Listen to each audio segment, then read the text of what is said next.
चाहते हैं कैसे? आज शुक्रिया चेयरमैन साहब। आज कश्मीर के हवाले से 1 साल हो गया है जो हिंदुस्तान ने वहाँ एक गैर कानूनी कब्जा कायम किया हुआ था, उसके हवाले से आज यौम इस्तेसाल हो रहा है और मनाया जा रहा है। और आपका शुक्रिया कि आपने सेनेट में ये इजलास खास मुनक़िद किया और सबको मौका दिया। इंशाल्लाह सब हमारे दोस्त भी बोलेंगे। आज बिल्कुल कश्मीर का दिन है, लेकिन हम समझते हैं चेयरमैन साहब कि इस्तेसाल से बहुत ज़्यादा हमारा जज्बा है। इस्तेसाल तो नर्म लफ्ज़ है। हम तो बल्कि सुबह ये डिस्कस कर रहे थे कि ये गैर कानूनी काबिज़ कुव्वत है और उनके साथ हम इस्तेसाल से बहुत आगे की बात करें।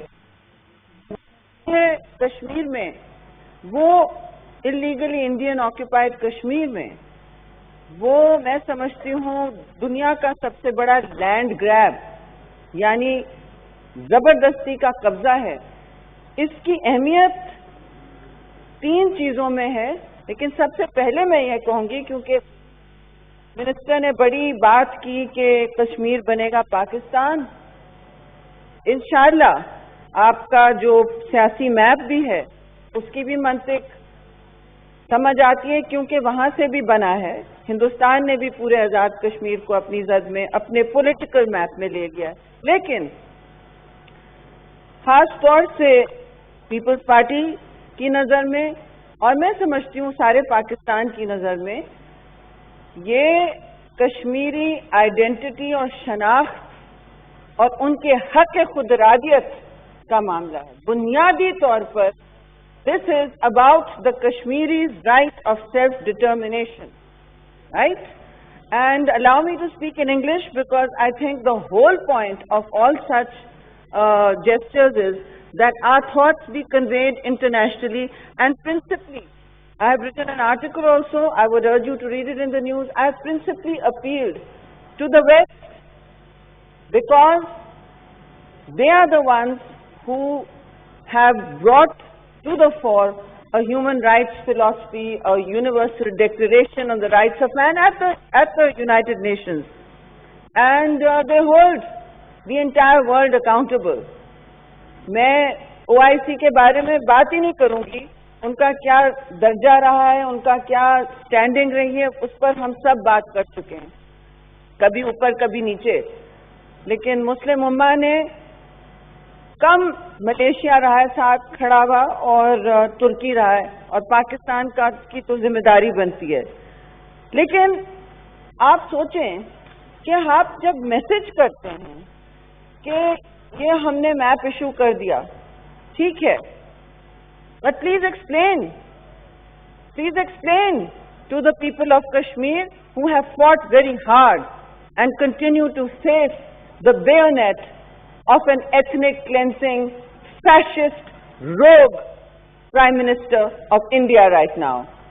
They are facing it for their right to self-determination, which has been promised to them by the Charter of the United Nations, by the UN resolutions, and by Pakistan.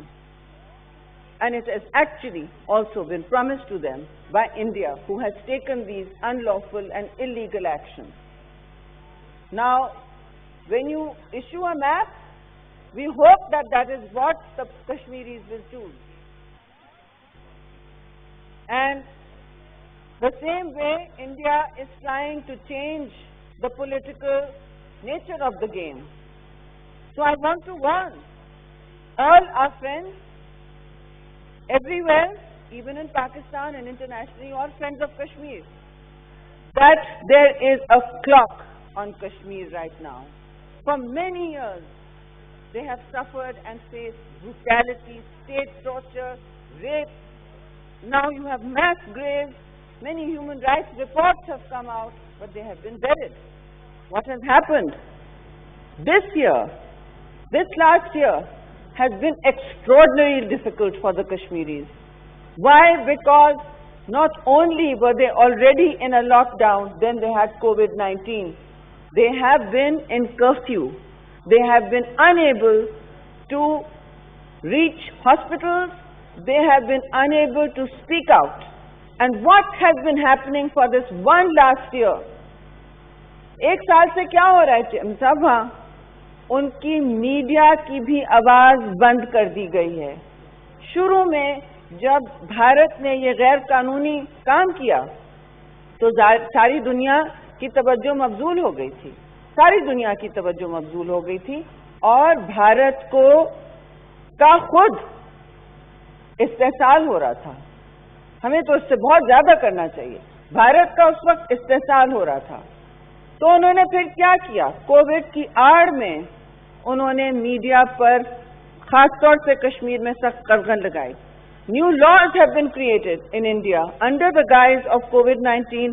Old laws have been quietly reformed to now prosecute individuals, journalists, all those who report even from New Delhi. So the idea of India is under challenge as we speak today, and I want to remind this House, which has been my political home, that today Narendra Modi is going even further. On August 5th, he has chosen this date. उन्होंने आज date का चुनाव क्यों किया है कि वो बबरी मस्जिद के खंडरात पर जो रियासती एक्शन से खत्म किए गए हैं, गिराए गए हैं, आज वो वहां पूजा करने जा रहे हैं राम की। राम मंदिर का इफ्तिताह होगा।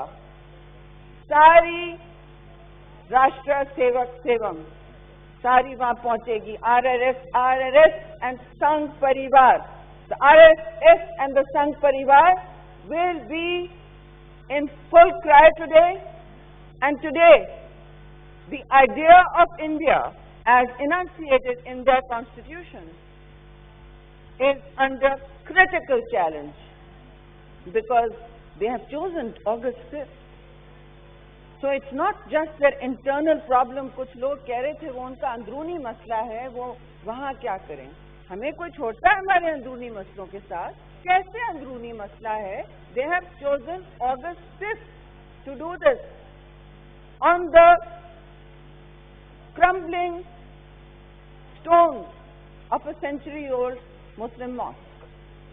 मंदिर अब मस्जिद के ऊपर बनाया जा रहा है और उनके सारे कानून एक तरफ, उनके इदारे, उनके कोर्ट, उन्होंने सब इस बात में कोऑपरेशन दिखाई है और संघ परिवार की रियासत अब सर उठा चुकी है। 2014 से ये तसलसल जारी था।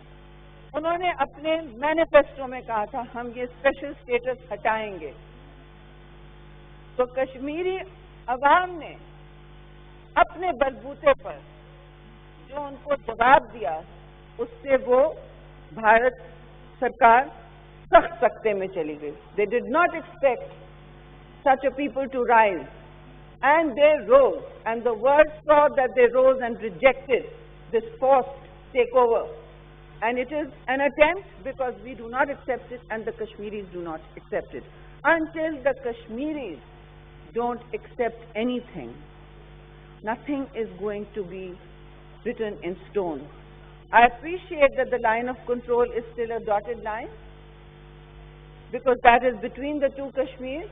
And last night we heard on television from the Prime Minister that, which the Minister did not repeat today, but it was repeatedly said to us, that the right of self-determination is going to be preserved, and we will continue to hold the United Nations responsible for holding a plebiscite.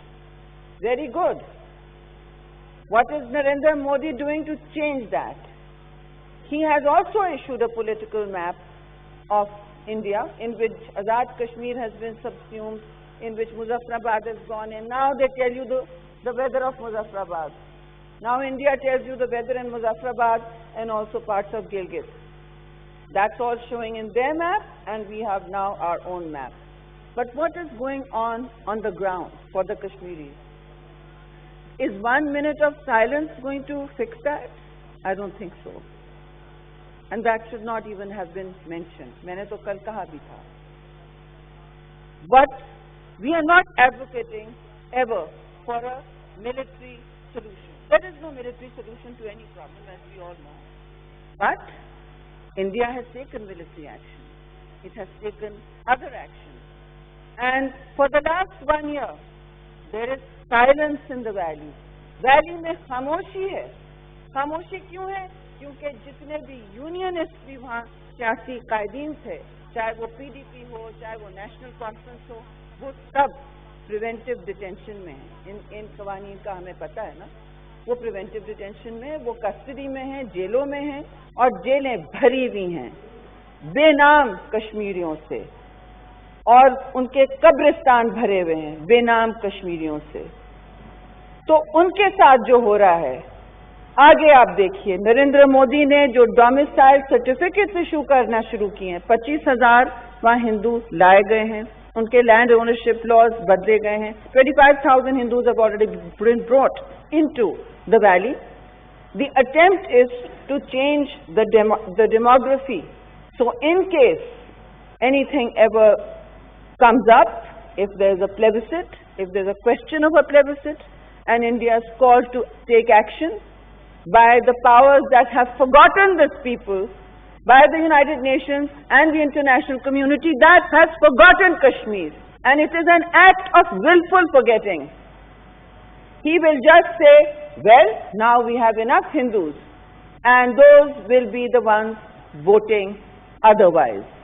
So that is the strategy, and the international community will be held responsible, just like for Palestine, very similar post-colonial misadventures that they have perpetrated. Now there is a colonization, a demographic and colonization and religious apartheid. It is a religious apartheid, and I want this term to be understood. It is a religious apartheid that Narendra Modi's government is imposing on Kashmir today. The world says we can't breathe. Who can breathe in Kashmir? Are Kashmiri lives not important? Don't Kashmiri lives matter? Who can breathe in Kashmir? कौन सांस ले सक रहा है इस वक्त कश्मीर में? ये सवाल उठना चाहिए.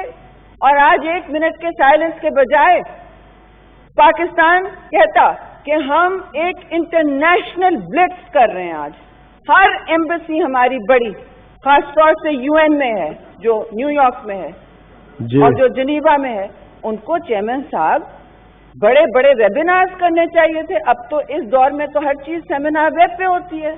हम भी यहाँ से बात करते उसमें. हमने कल एक यूके के पार्लियामेंटेरियंस ने ऑर्गेनाइज किया है. मैं जाऊंगी, इजाजत लूंगी 3 बजे.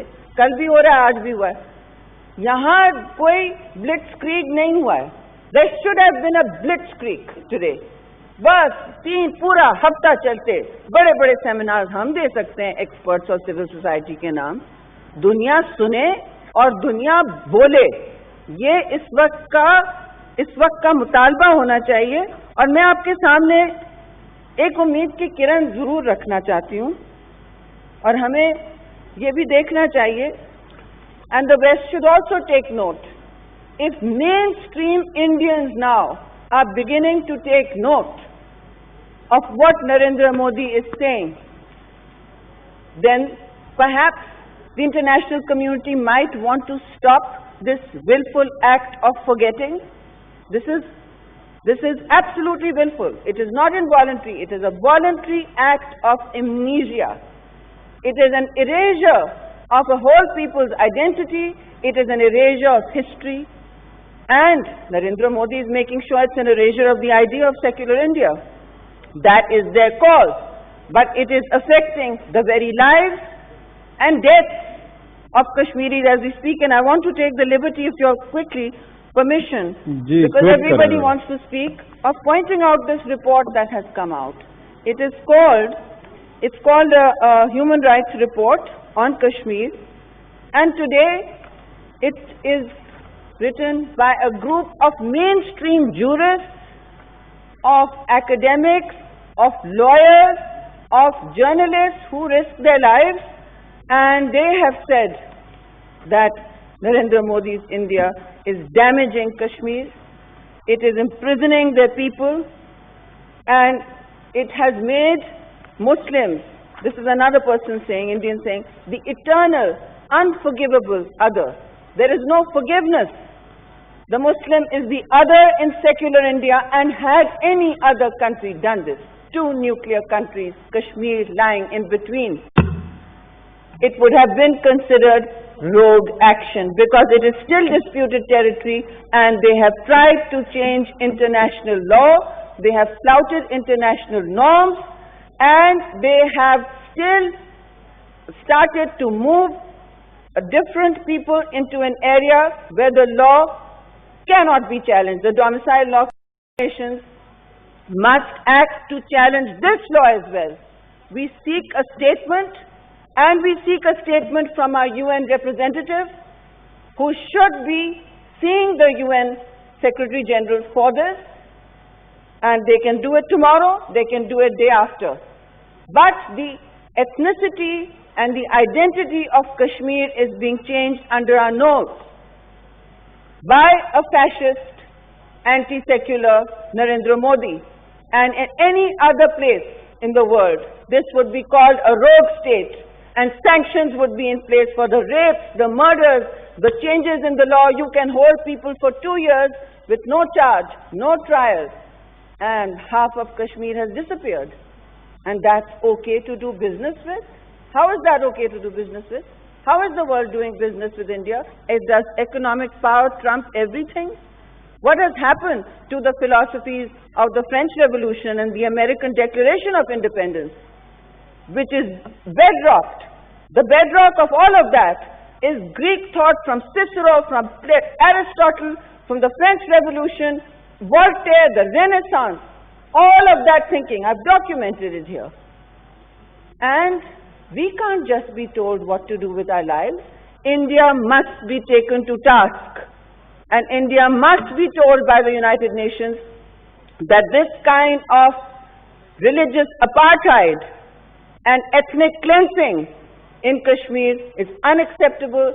Their attempted annexation, and it's attempted. It's not an annexation because Kashmir hasn't accepted it. The attempted annexation is not acceptable, and Pakistan and the rest of us stand with the Kashmiris until they get their right to determine their future. Thank you, very Madam. much. Senator Maulana.